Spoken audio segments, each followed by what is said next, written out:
I love Pakistan డిబేట్లో మాట్లాడే కాంగ్రెస్ నాయకుడు ఈరోజు మీడియా ముందుకు తీసుకొచ్చి పవన్ కళ్యాణ్ ప్రెస్ మీట్ పెడితే పీస్ అండ్ హార్మనీ దెబ్బతింటుందని కామెంట్ చేస్తూ ఉన్నారు.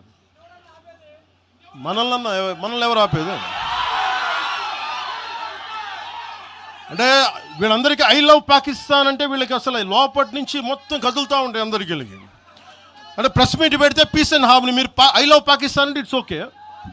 When I want do press address then it's an issue for you, law and order issue. అది పెహల్గామ్లో ఇంతమంది ఉగ్రవాదులు చంపేస్తే ఈ సోకాల్ కాంగ్రెస్ నాయకుడు ఎందుకయ్యా మాట్లాడలా? ఎందుకు మీరు నోరు మెదపలా?